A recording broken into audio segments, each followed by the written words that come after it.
Monsieur Join, oui, vous avez demandé la parole, je vous en prie. Monsieur le maire, mesdames et messieurs les élus, chers collègues, je voudrais ce soir avec beaucoup de plaisir, et d'ailleurs je salue l'excellent travail qui a été conduit par monsieur Couturier et l'ensemble des services de la ville concernant cette concertation sur le sport, et avec beaucoup de plaisir pouvoir vous annoncer à l'issue de ce bilan qui a été présenté de manière exhaustive que la concertation numéro 5 de la ville de Caluire-et-Cuire portera sur notre projet de ferme urbaine. Et si vous me le permettez, monsieur le maire, je voudrais évoquer ce sujet plus en détail, car il m'a semblé parfois entendre, parfois lire des éléments chagrins de la part de nos collègues de l'opposition. Je me permets une petite digression. Comment en est-on arrivé là? C'est la question que je me pose en tant que jeune élu.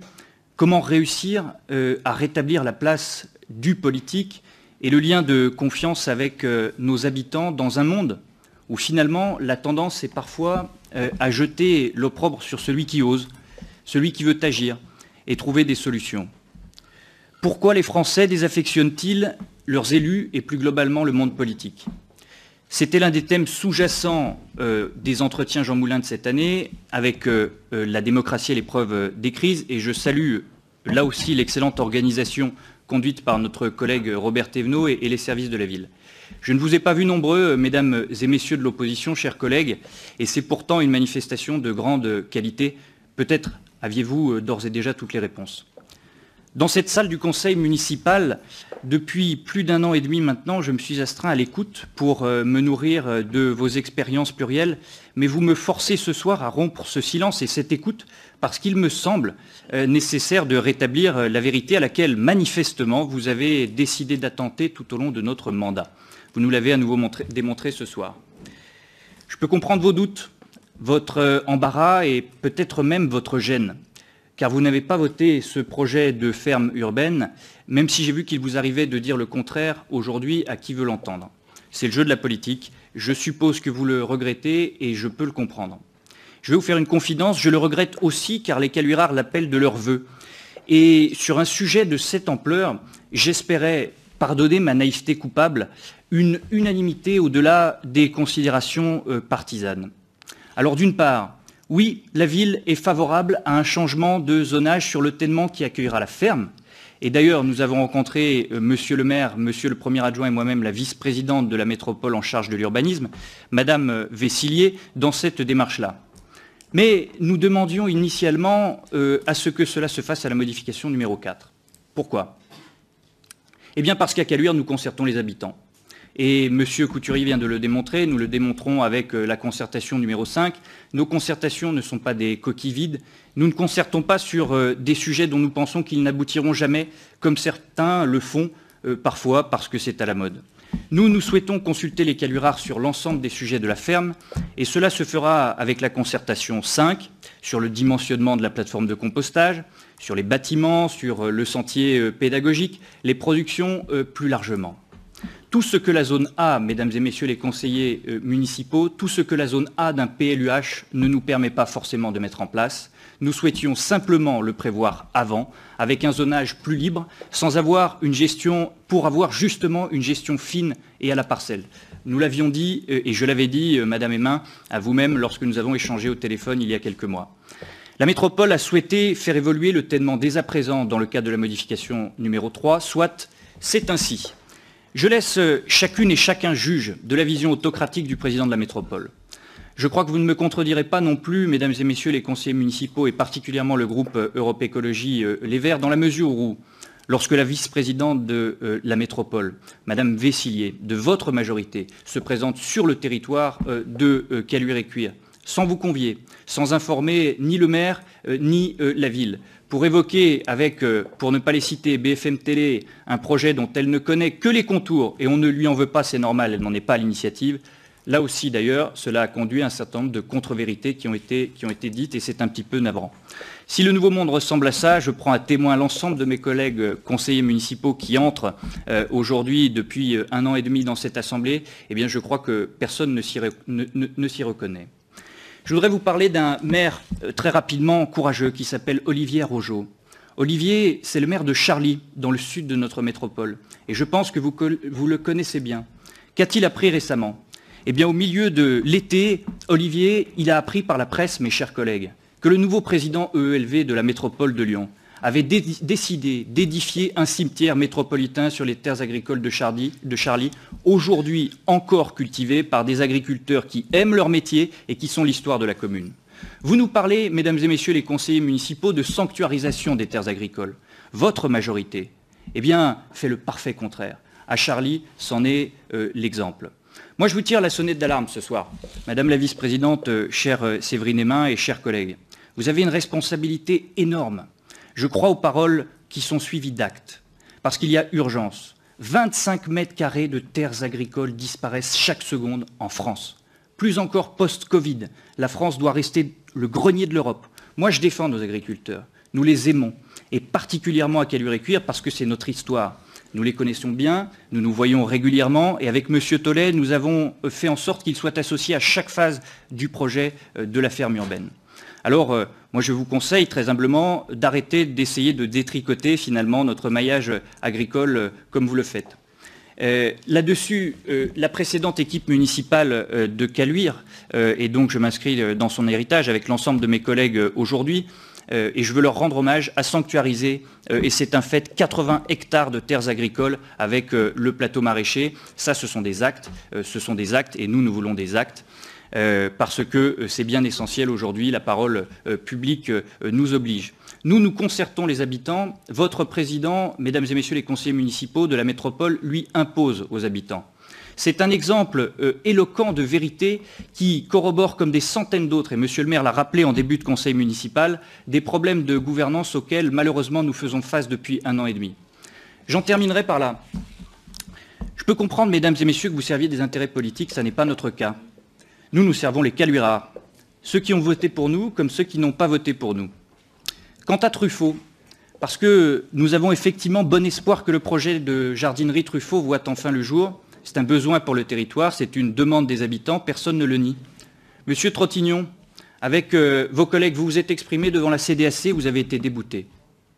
Vous vous êtes exprimé devant la CNAC, vous avez été débouté à nouveau. Vous êtes allé au tribunal administratif, vous avez perdu. Vous êtes désormais au Conseil d'État, monsieur Trottignon, avec vos amis. S'ils ne vous accueillent pas, irez-vous jusqu'à la Cour européenne des droits de l'homme? On marche sur la tête. Monsieur Trottignon, bienvenue ici dans cette assemblée, mais en arrivant justement parmi nous, il va peut-être falloir que vous vous rendiez à l'évidence et que les Caluirards sachent que vous souhaitez délibérément mettre en péril notre projet de ferme. Alors, de façon très républicaine, si vous, comme moi, et comme la majorité municipale, aimez notre environnement, si vous aimez notre ville, si vous souhaitez porter un projet fortement attendu par les Caluirards, si vous êtes bon joueur dans la défaite, si vous croyez à la préservation de notre histoire, de nos métiers agricoles, si vous croyez au circuit court, à ce projet pédagogique, à la préservation de notre qualité de l'air, au maintien de la biodiversité en ville, comme nous, alors, mesdames et messieurs les conseillers municipaux de l'opposition, mes chers collègues, soutenez réellement ce projet par des actes. Monsieur le maire, je vous remercie.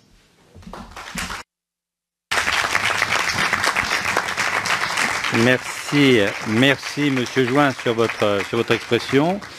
Oui, je vous en prie, Madame Hémin, vous avez la parole. Voilà, merci beaucoup. En fait, comme j'ai été interpellée, je me permets de demander la parole. Je vous remercie.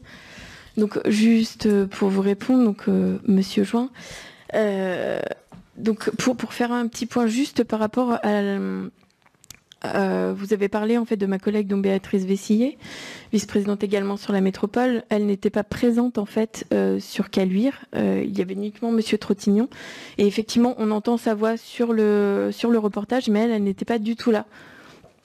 Donc effectivement, moi j'ai été étonnée aussi d'entendre, mais vraiment, elle n'était pas présente et d'ailleurs on ne la voit pas en fait sur l'image. Si, alors je pense que vous n'avez pas vu le même reportage que moi, Madame Hémin, parce que dans le reportage de BFM Lyon, Madame Vessillet, et vous lui poserez la question, je suis très intéressé pour le savoir, mais il me semble quand même reconnaître notre ténement. Oui, mais en fait, pas... Et d'ailleurs, preuve en est, lorsque j'ai eu le rédacteur en chef de BFM TV pour m'émouvoir quand même un petit peu de la situation, il m'a expliqué qu'il y avait eu maîtrise et il s'est d'ailleurs excusé, dans la mesure où il y avait un certain nombre de problématiques internes chez eux qui ont fait qu'un rédacteur en chef est arrivé après le départ de la précédente rédactrice en chef, et ils se sont effectivement mal organisés, mais il m'a bien confirmé que Madame Vessillier avait été interrogée directement sur le territoire, et je le regrette. Je suis très étonnée, en tout cas pas sur le reportage que j'ai vu, et je sais que parce que je lui en ai parlé justement, j'étais étonnée de ne pas être au courant avant, mais en tout cas, pas sur le reportage que j'ai vu, effectivement, on ne voit pas Madame Vessillier, on entend juste par contre sa voix, effectivement, elle s'exprime. Donc, écoutez, voilà. moi je vous l'enverrai, en tout état de cause, Madame Vessillier s'exprime sur un projet qui n'est pas le sien et qui est porté par la ville de Caluire-et-Cuire. Donc je peux comprendre qu'elle puisse évoquer un certain nombre de sujets inhérents à la préservation des terres agricoles, mais dès lors qu'elle traite du sujet Caluire, peut-être devrait-elle, et je me garderai bien de lui donner des conseils, mais peut-être devrait-elle au moins en informer la ville, avec qui, de façon tout à fait institutionnelle, elle doit travailler de façon quotidienne, me semble-t-il, dans les fonctions qui sont les siennes. Oui, tout à fait. Il me semble qu'elle s'applique quand même à faire ça, du coup, même si vous n'en êtes pas tout à fait d'accord. Juste pour faire un point rapidement, ce dont vous avez parlé, effectivement, il y a eu pas mal de choses en dehors de Caluire qui ne concernent pas forcément le conseil municipal aujourd'hui. On pourra en rediscuter si vous le souhaitez, ou vous pourrez également en rediscuter avec Monsieur Camus, le vice-président, du coup, notamment sur l'agriculture. Voilà, du coup, juste... Je comprends pas bien en fait ce point sur les autres sujets qui ne concernent pas du tout ce point-là. Concernant juste la terre des lièvres, en fait, nous étions contre par rapport à un certain nombre de sujets, pas par rapport à la ferme en elle-même. Donc voilà, après c'est facile aussi de du coup de dire que nous on est contre, etc., sans expliquer pourquoi. Et effectivement, on en avait discuté récemment par téléphone. Juste, monsieur le maire, si vous me le permettez, j'arrêterai là. Simplement par rapport à ça, le 15 décembre dernier, on lance effectivement le projet de ferme urbaine à l'occasion du conseil municipal. La délibération est limpide, il n'y a pas de sujet particulier, il s'agit de la ferme urbaine. Et à cette occasion-là, votre groupe s'abstient. Donc une abstention, ça n'est certes pas un vote contre, mais vous n'avez pas voté le projet, et c'est donc ce que j'ai toujours dit. Voilà. Bien, je vais donner la parole à monsieur, s'il vous plaît, je vais demander la parole à monsieur Gilliard et ensuite à monsieur Trottignon. Je vous en prie, monsieur Gilliard. Je voulais rappeler que vous avez la mémoire courte, parce que c'était initialement cette majorité qui a demandé le bétonnement en zone commerciale de toute la terre des lièvres. Donc ce n'est pas nous, c'est vous qui vouliez bétonner, et vous êtes revenus sur le projet. Et ça c'est clair, c'est un vote en conseil municipal en 2017 ou 2018. Ensuite... sur... Qu'est-ce qu'on disait ? Je vais essayer de reprendre la parole. Je vous en prie, monsieur Trottignon, vous avez la parole. Merci, monsieur le maire. Monsieur le maire, mesdames et messieurs les adjoints, chers nouveaux collègues, merci pour l'accueil. Merci aussi pour l'accueil des services. C'est donc ma première intervention. Je ne m'attendais pas à faire celle-là au conseil municipal de Caluire-et-Cuire. Je prends donc le train en marche. Monsieur Bastien Join, je me trouvais effectivement sur la terre des lièvres à l'occasion d'un reportage de BFM Lyon. Et pour démarrer cette intervention, il me semble important de vous dire que j'ai rappelé tout l'historique de la terre des lièvres, qui date depuis décembre 2017. Et que j'ai rappelé aussi qu'il y avait un conseiller municipal délégué au projet de ferme de terre des lièvres, ce qui n'a pas été retenu dans le reportage, qui n'a retenu en fait que 45 secondes à peu près de ce que j'ai pu lire. Et cet historique est le suivant. Donc, en décembre 2017, au conseil municipal donc, de Caluire, a été souhaité et proposé, à l'occasion d'un vote sur le PLUH, que l'ensemble des 5 hectares de la terre des lièvres passe en zone commerciale, je cite, pour y créer donc un parc commercial sur l'ensemble des 5 hectares. Donc pas uniquement sur le côté Truffaut pour le jardinage national.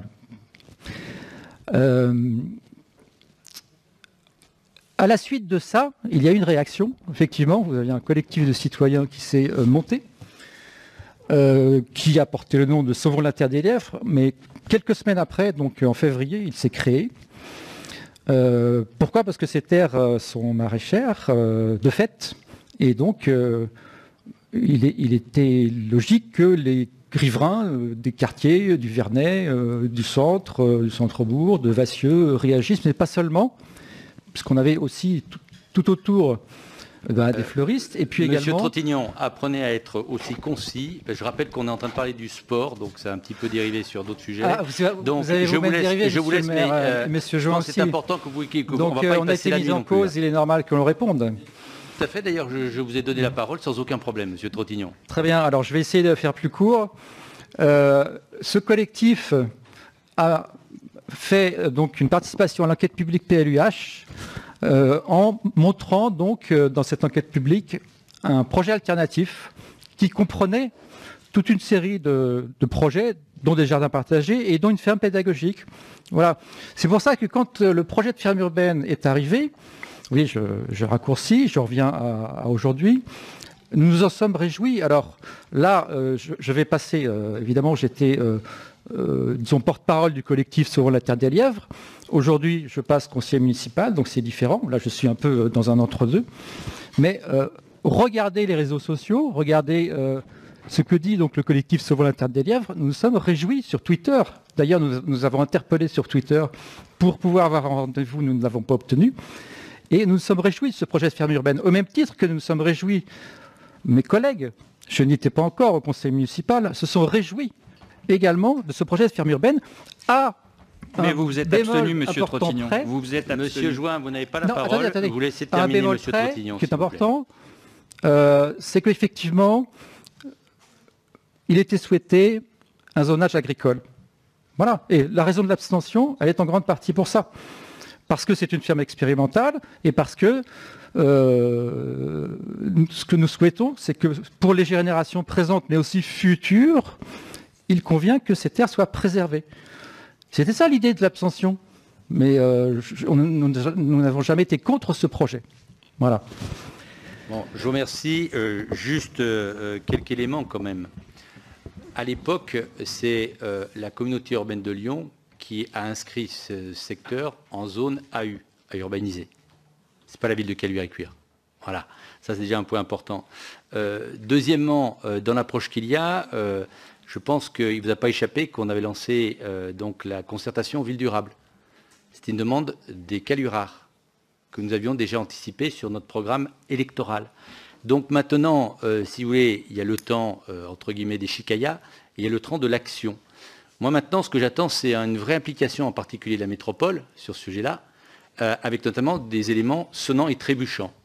Je vous rappelle, Chambre régionale des comptes, très peu d'aides, notamment subventions, collectivités. Il me semble que la métropole est en capacité et a ouvert des crédits dans ces domaines-là. Et donc, j'attends avec impatience de voir les millions d'euros qui vont être déversés sur ce secteur-là pour nous permettre de réaliser cette ferme urbaine en particulier. Et dans cette approche-là, je compte bien sûr sur la bonne volonté de tout un chacun. Après, on ne va pas revenir sur l'ensemble de la genèse, étant donné que je vous rappelle qu'on était juste en train de présenter Caluire-et-Cuire ville sportive et le plan d'action. Donc, je sais que la période a permis de repréciser un certain nombre d'autres éléments. Mais je vais quand même mettre ce rapport aux voix. Donc,